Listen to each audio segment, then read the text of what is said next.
I knew ultimately that was what I wanted to do. I was like, oh my God, this is cool. It was kind of the worst time to get into the market. Yeah. It takes a while in the business to really build a pipeline, especially as a new broker. I almost took a third job as a bartender. What you're hearing is that the grind is real. They forget how short the deal cycle is on residential versus commercial. You'll be willing to pay your rent in order to achieve that success. Yeah. I just can't tell you that I understand it. I mean, how do you go make those numbers really work? It's funny because we were hit the hardest in 2008, but I think we're now insulated from that. I kind of came in with the funding. He's coming in with the experience in management, operations. This is where this gets meaty and this gets juicy. Forget chasing single family rentals. Let's build commercial portfolios. Collect the best insights and information from commercial real estate experts and industry heavyweights on this episode of the Rents Due podcast.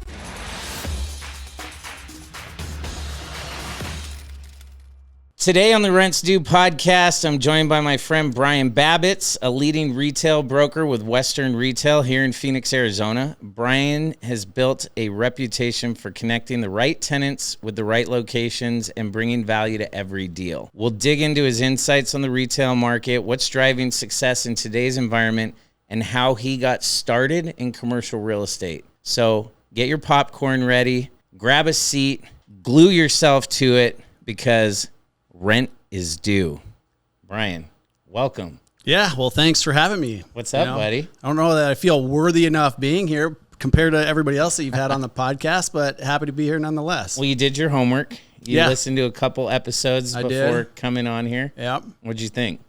I mean, it's awesome. I think that what you do is great, connecting a lot of people and getting the word out there. And we joked about before this episode, you guys will be surprised, and I've said this on a couple. In our industry, there's guys that talk and talk and talk. There's no shortage of talk. But as soon as you ask them to come on a podcast, they don't know what to talk about. So I appreciate you being here. Yeah, I'm here, man. Yeah.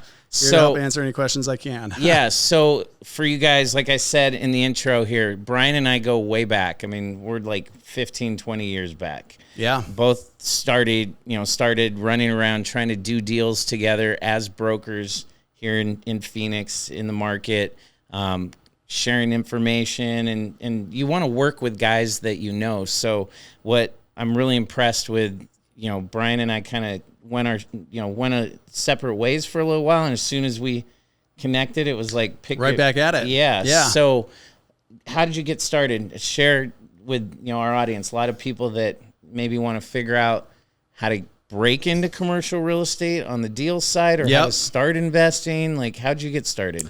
Yeah, it's a good question. I was going to ASU and I was pursuing a degree in business, although I had no idea what that meant. I just knew that I wanted to get into business in some aspect. A girl that I was dating at the time was working for one of the principals of Vestar Development, and they were looking for an intern. And so she brought the idea to me, and I looked into it, and I thought it was pretty cool, sounding, and, had an interview with those guys and, ended up ultimately getting hired by them. And that's kind of where I started. So in college, it was my second year. I worked with them throughout the rest of my tenure at college. When I joined them, I knew ultimately that was what I wanted to do. I was like, oh my God, this is cool. I had always thought about the residential side, and I just knew that wasn't for me, but really getting into the commercial side was when I actually switched my whole degree and pursued the degree of real estate at ASU, at their East Campus. So pre-MRED type stuff. Yeah, pre-MRED. The MRED would have been additional years in college, which looking back may have been a good idea considering when I graduated in 2008, it was kind of the worst time to get into the market. Yeah. But so that's where I started. Again, graduated. Vestar didn't have, a job opening for me at the time. And so my mentor at the time, the guy that I was working closest with at Vestar, a guy by the name of David Mallon, was like, well, hey, if you really want to be in this business, start on the brokerage side, because you'll cut your teeth. You'll really decide what aspects of the business you like to pursue. And from there, maybe you go on the tenant side, the landlord side, in-house or development or whatnot. So started there, and I was lucky enough to be hired by a group called Red Realty Advisors. It was a little subsidiary arm of Red Development, who ultimately got purchased by SRS a year after I think I joined. And the rest is kind of history. It was definitely a tough few years, getting through 2008 to 2012. I was trying to make a go at it, and again, business was tough. It took a while for things. It takes a while in the business to really build a pipeline, especially as a new broker. As a new broker in that type of environment, it's especially tougher, right? So, I was in a lot of debt. I was working 2 jobs at the time. I was doing brokerage, but I was working at Copenhagen Furniture on the weekends. I almost took a 3rd job as a bartender, but so basically what you're hearing is that the grind is real. The grind is real. Yeah. It's not overnight. I racked up a lot of debt. I was taking, credit card debt from one credit card, opening up another just to defer payments on that other one. And an opportunity came up for me to work with a group called Weingarten. It was an in-house position, working on their portfolio of 24 shopping centers in Phoenix, Tucson, and Albuquerque. And I had to take it. And so I was lucky enough to get the job, and I'm working in-house, learning a lot about the business because it's a different it's a different animal. Yeah, I mean, you're solely responsible like for and it's nice because at the time, I had in-house legal, in-house property management. Everything was in-house that you needed to really see how things operate on the back end because as a broker, you're more or less just the middleman. You're not necessarily making the, big decisions at the end of the day. So your goal is more just communication, between, client and tenant or client and landlord, whatever it might be. It was a great experience getting to see that side of the business. And so I was with them for 4 years, and, I knew I always wanted to get back into brokerage. Opportunity came up with Western and jumped on that back in 2016. And, haven't looked back. It's been great. So for somebody, you talk about a couple of things that stand out to me. I think there's a massive misconception that one big thing my buddies that have gotten into some of our deals with us now are like, they forget how short the deal cycle is on residential versus commercial. Yeah. So like a common theme I know, and but I want to make sure anyone listening or watching knows is that you have to pay your dues. In this case, what we say, rent's due. You gotta be willing to pay your rent in order to achieve that success. Yeah. And so you were talking about like it took a while, and you and I discussed off camera, even coming into the development side, because I know this guy from we're buddies going way back on the brokerage side, but like the first 12 months of starting the development company, not one single deal in the pipeline. I mean, it took 12 months. We reconnected like 8 months into the first 12 months. Like you didn't even know we were doing this. Yeah. Like there's a lot that goes into that whole thing. Well, even when you find your first deal, then you got another 12. Then you got another 12 to, depending on zoning, entitlements, all that other stuff. Yeah. Permits. It takes a long while. So like we were discussing, how'd you, for you personally, I mean, you feel like you lucked into net lease and retail? Do you ever have any regrets? You look at we talked about industrial. It. Like, looking back, maybe industrial would have been the way to go. I don't know. The grass is always greener, right? I do love retail. I think there's the aspect of getting out there and getting to see these concepts, feel these concepts, eat at these restaurant concepts, all these clients that we may be able to, service. And there is that part of it that you just, you got to be able to enjoy. It's a faster paced business in the terms of in retail, things are constantly evolving. It's not fast paced in the sense of, making commissions. Sometimes it's not fast. Sometimes it's not fast at all. Yeah. But, no, I truly love retail. It's morphed into many different facets outside of just, brokerage work for me. So yeah.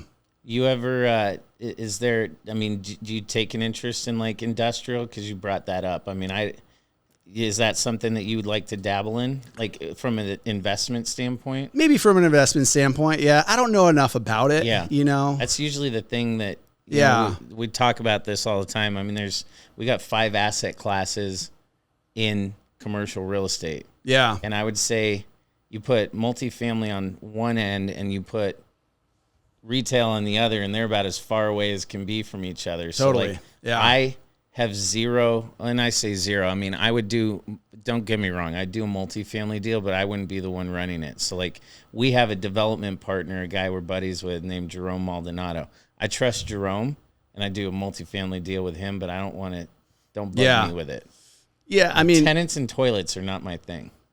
I think, it's like, where do you have your competitive advantage, right? Mm-hmm. And it's what you know best, and it's the connections that you have and the market knowledge that you have that's going to contribute to, the high success rate, hopefully, of the investment. And to get outside of that box would just be not impossible, but, be learning something new, Me and Elio on his episode, we talked about like building that muscle, that gut. Like we get to the point, because we do it so well, that you can look at a deal and just like that, have that gut instinct, like, oh, there's a deal here. Yeah. Like, well, exactly. Yeah. It's like lifting to weights. Get you to that next phase of doing more due diligence and whatnot. But there is always that gut, because, when you're in the business 24/7, essentially, it's, you hear a lot about it. So do you remember your first deal that you ever did? Yeah. So my first deal was this little Asian restaurant out in Sun City. And still there? I don't know that it's still there. Come on, man! You gotta go check them out. See if they're still kicking. Yeah, I'm gonna say it's not still there. The amount of time that this guy required of me, and it was a pretty decent sized deal, like a 5,000 square foot restaurant. So obviously this is back in the very early days. So I'm a new broker. I'm putting together all the numbers. I'm like, oh my God, this is how much money I can make. Not taking into consideration Uncle Sam taking a portion and the house taking a portion and all that. And looking back on it, I spent way too much time on it, but we ended up getting the deal done, and ultimately that's all that matters. So yeah, that was my first deal. So ironically enough, I don't remember my first deal, but Adam, who's over here behind the cameras, I remember one of his first deals, because it's in Tucson and we joke about it all the time. It's a place called Wings and Rice. And Wings and Rice, okay. And if you haven't been there, dude, go. It's the best fried rice. Still there? It's still there. It's like, how many years is that? 20. Okay. It's like right down the street from my parents' house. When I go there, my wife wants me to get their food and bring it to Phoenix, because they're only in Tucson. Okay. And the funny part about it is me and Adam being new brokers, when this guy came in and was like, yeah, it's Wings and Rice. We said, don't you want a catchier name like Wing King? And he goes, no, we sell wings and rice. It's very simple, right? And basic. Yeah, so, to the point. So let's talk about if you guys, this is where this gets meaty and this gets juicy. So this guy, when I got started in brokerage, I made a name for myself doing McDonald's deals. And my buddy over here is now handling the McDonald's account. But yes, for, you guys work with McDonald's, you work with Take 5, First Watch. Yeah. You got some Tenant-Reps, some good name companies, things you can hang your hat on. Yeah.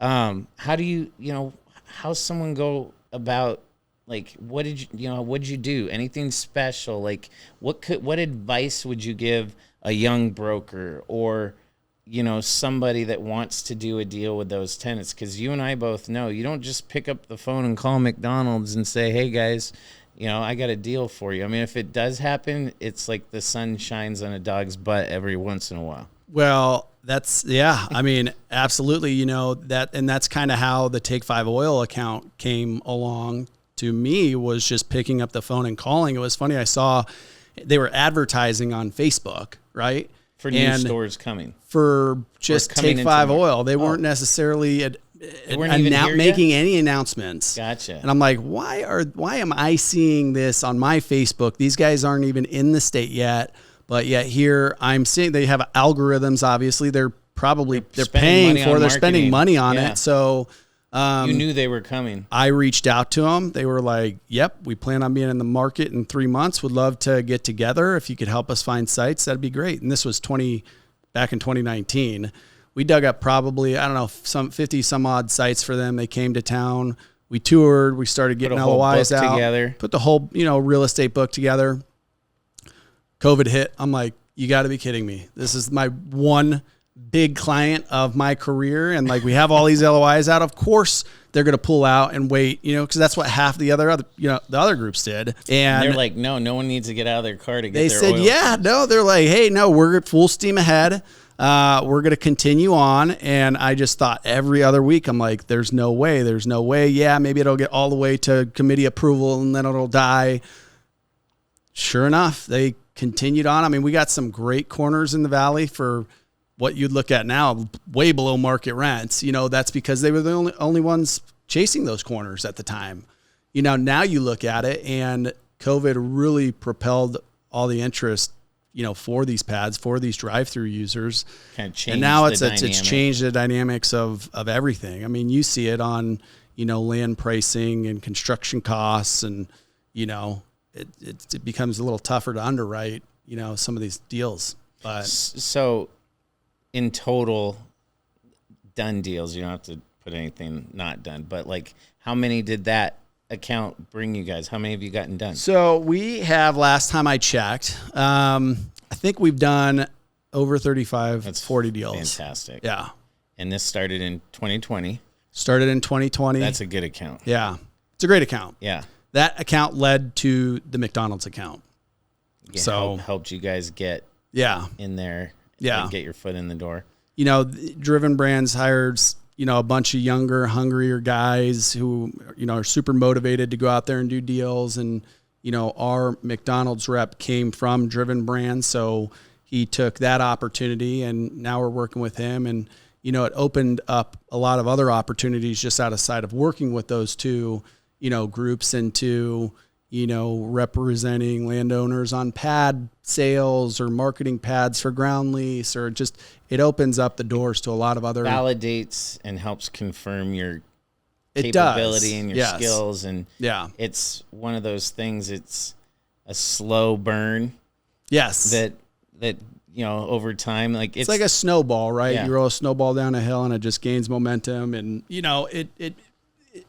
it does, and it takes a little bit of time. But if you're patient and you can, shoot, I mean, doing a take 5 oil deal, can sometimes take 12 to 18 months plus to, if anyone knows from start that, to finish. Yeah. I was gonna bring that, because if there's like one major takeaway from anybody that, when they come to our YouTube channel and they watch, I want them to be able to watch our videos and these podcasts and find some things in there that help them wherever their market is or whatever it is they want to do, be able to understand how to either ask the questions or make choices and decisions that will help them be successful. I don't want to sugarcoat anything. Yeah. And so when we talk about like how long it takes, like I'm not trying to deter you from getting involved. That is the least thing I want to do. I don't want you to go raise a whole bunch of money from your mom and grandma and families and friend and say, we're going to go do a deal, and you have no clue how to do it, and you go lose all their money. Yeah. That's easy come, easy go. Yeah. Right. And so, the biggest thing that you'll hear time and time again is we pay our rent and we put in our dues. Yeah. And, hence that's why we call this podcast the Rents Due Podcast, because you got to pay those dues over time and the success will come. Nothing is quick. Nothing is ever as it looks or appears on the surface. No. Yeah. Some of the biggest deals may have taken 2-3 years to, our LOI, maybe even more. Our LOI probably took 45 days. Yeah. For us to get the LOI. Yeah. And the lease has been ready for signature for what? 14 months? Yeah. Yeah. Well, and now we are in my... our specific deal? Yeah. Yes. Our Take 5 deal? Yeah. You were the first person I called. Yeah. We've been working on that one for a while. Yeah. And there was a couple times there, I think, when Will questioned whether or not it was going to happen. Yeah. And we're like probably 6 months from getting our city approvals. And I would say here in the next, 30 to 45 days, I'll be signing that lease. Yeah. You heard it here. And then you got to think, okay, if it took that long to get just to that point, now you've got, another 120, you got another 60 days maybe I'd say you're for due diligence, 120 for approvals, 150 plus for permitting, another, 120 plus for building. I don't know exactly what deal states. I think you guys can have that one open by sometime in the summer next year. Let's hope so. Yeah. Yes. That'll put us. I know you and I both want that. That'll put us at the 3-year mark. Yeah. So 3 years. Yeah. Maybe we've done a lot of that on the front end, but when talking about deal flow and the time frames of deals, it can literally take that long sometimes. If you're lucky, you could get a deal that's signed in 90 days or less, but if you're unlucky, it might be 5 months, 6 months. I had a deal just die. It's always easier on to it do for over a year. The hardest one's always the first one to do. Yeah. And then once you got that first one done, conforming leases, all that kind of stuff. Yep. Yeah. So I want to pick your brain because you're seeing deals every single day. Yep. You're transacting, you're negotiating terms. What are you?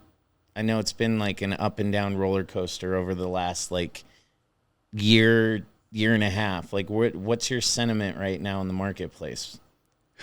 Well, I would say that, on the retail leasing side, if you look at Maricopa as a whole, I think the vacancy rate is less than 5%. Yeah.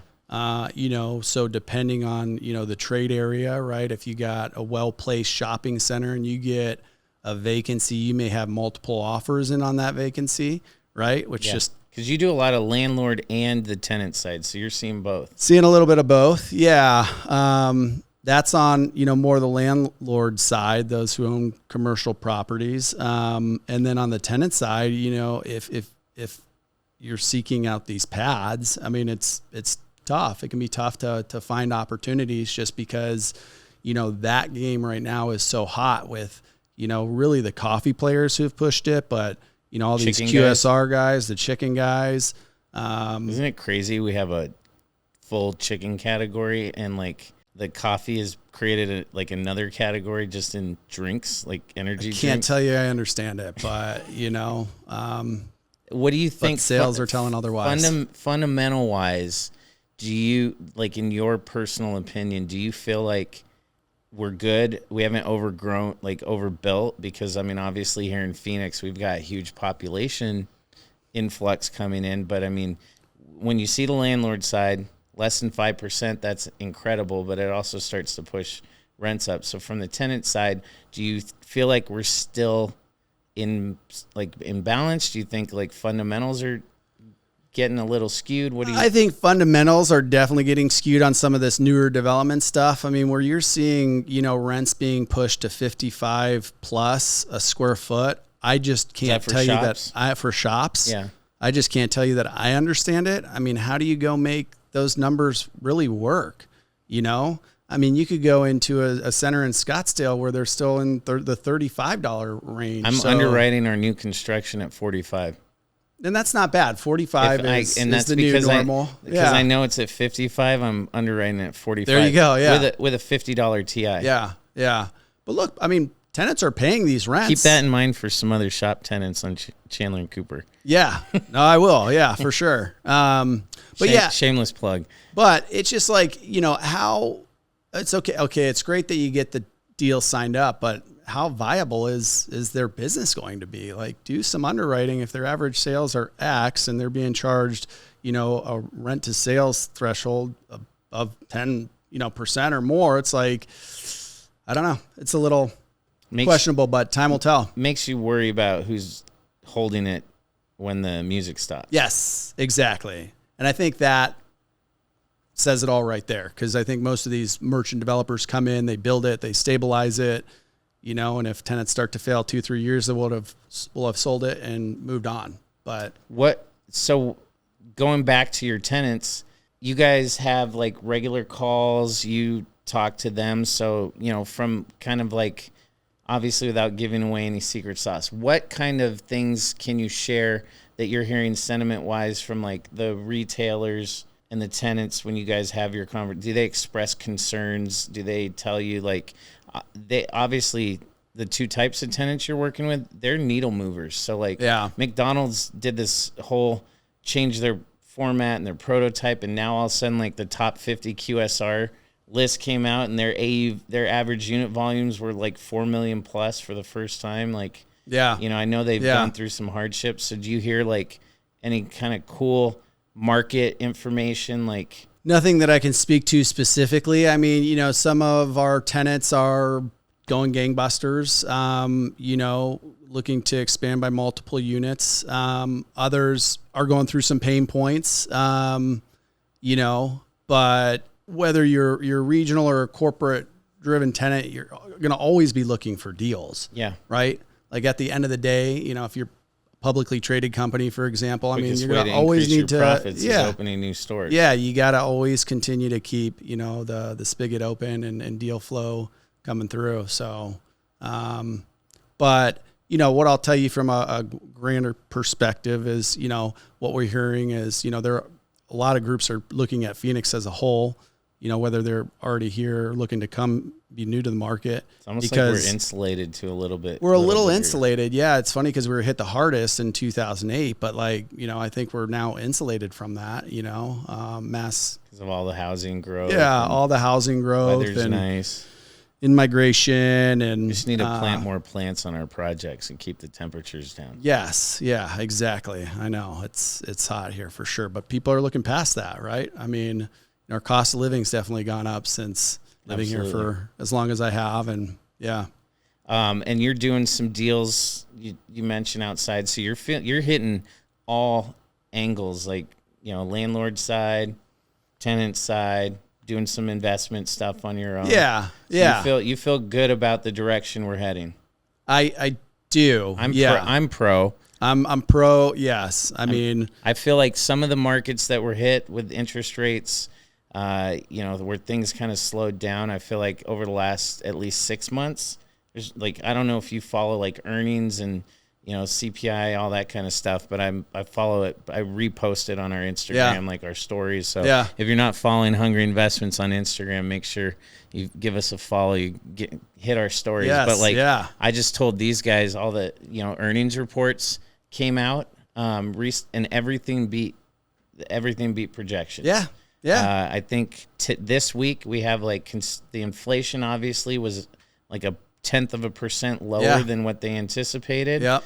I think Powell to lower interest rates. Yep. Potentially next month. Yep. The tariff stuff is all, driving in more revenue to the country. Like there's just a lot of things that were very questionable that we seem to be getting clarity on. Yeah.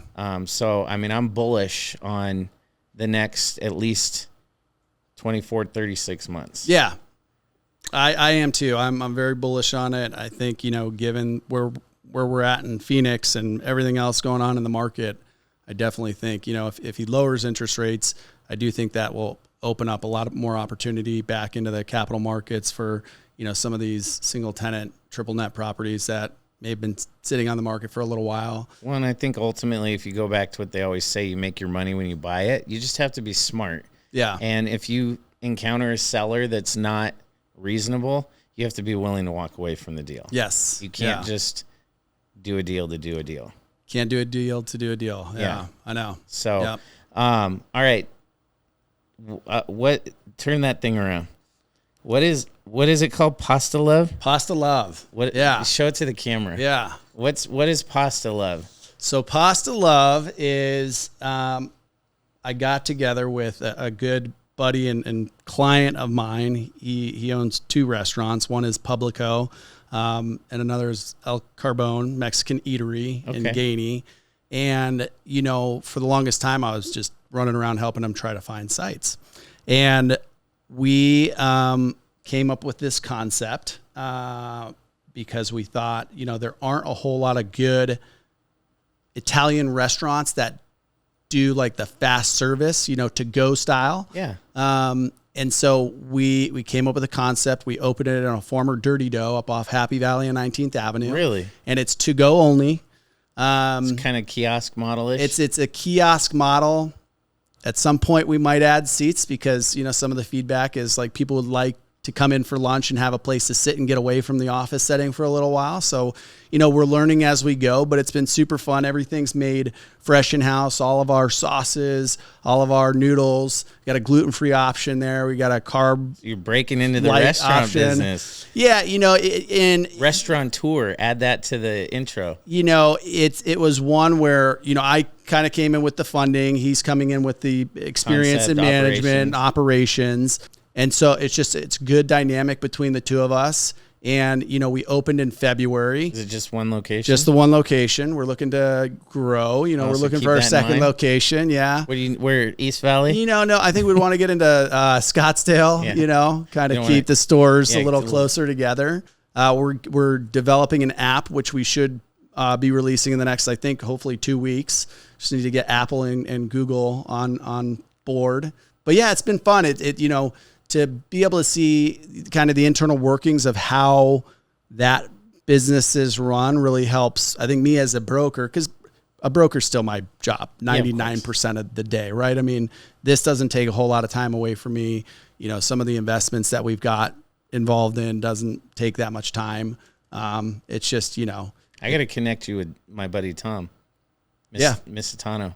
Yeah, you do. Yeah, we talked about that. Tom and Mike. Yeah. Yeah, those guys, they're at Cisco, so I wonder if your partner, he probably knows one of them at least. Maybe, yeah. Yeah, those guys work with Cisco, during the day they're Cisco, and then they've got their brands and stuff like that. But, no, they're really good at, because you're learning all the branding side and, the social media. There's a lot more to it than you would think on the whole influencer level. world. Yeah. Yeah. Well, dude, that's awesome. So where can anyone local find it? You said Dirty Dough up north. So we took over the Dirty Dough space. Where's it located? It's at 19th Avenue in Happy Valley. Okay, awesome. I think 1920 West Happy Valley, if I'm not mistaken. So if you like pasta, spaghetti, lasagna? Yeah, rigatoni. We got a spicy sauce. We got a Alfredo sauce. We've got, lighter options, gluten-free options. We got spiraled zucchini. It's been fun. Yeah. That's awesome. Yeah. And who doesn't like to eat? So be involved in a restaurant. He made me question how well I knew him. I said, wait a second, are you Italian? he just told me a little bit. This is the first I'm learning about pasta love. He showed it to me and I said, just hold on. Cause I'm going to have you explain this as we get through the podcast. So yeah, I was like, wait, did I miss something? Is my buddy Bryan Babits Italian and I just didn't know it? But no, this is it's this new. Is exciting. It's I haven't made any huge announcements about it, but the goal would be to grow we're breaking news now on Rents Due, just so you guys know. Yeah. So tell all your friends they want to find the hottest new spots. They come here. Yes. Yeah. Absolutely. Where do people find Pasta Love online so they can go? PastaLoveToGo.com. We got a Yelp page. You guys on Instagram? We do have an Instagram. Is it just Pasta Love? I don't know what the handle is. I knew you'd ask. We'll put it down below in the you can find it. Listen, buddy, I appreciate you coming on here. Yeah, thanks for having me on. I'm glad I could introduce our audience to you. If anyone wants to connect with you, whether they want to talk to you about helping them find sites, if they got some property here in Phoenix, any other reason, where's the best place for them to find you? Well, God, I'd love to tell you I have my own page, but just our website, Western Retail Advisors. You on LinkedIn? I am on LinkedIn. I want them to find you, not Eric and my all contact those guys. information's at least on our webpage, but I've got a LinkedIn. And we'll put all his contact information below in the description. But Western Retail, you can find Bryan Babits on LinkedIn. Is Instagram more like just kid baseball and stuff like that? It is. Yeah. Okay. Yeah. So find him on LinkedIn. If you want to reach out to him and connect with him, you can hit him up on Western Retail's website. All that information we'll have down below provided for you. Make sure you go connect with my good buddy Bryan Babits. As always, I really, really appreciate you coming on. Hey, I appreciate being here. Yeah. My name's Christian Cotta. Make sure you subscribe to us at Hungry Investments on YouTube. Find us on Instagram, also Hungry Investments. If you want to connect with me, you can find me on X and LinkedIn. It's Christian Cotta, Christian with a K. And make sure that you share this out to your friends. Give us a like, smash that button, because this is the Rents Due podcast, the #1 podcast for commercial real estate investing and developing. As always, my name's Christian Cotta. Stay hungry, my friends. If you made it this far through and you landed here, it means you're serious about making money in commercial real estate. Don't forget to hit the subscribe button if you're not already following for more great commercial real estate, and check out this video or this video. As always, stay hungry, my friends.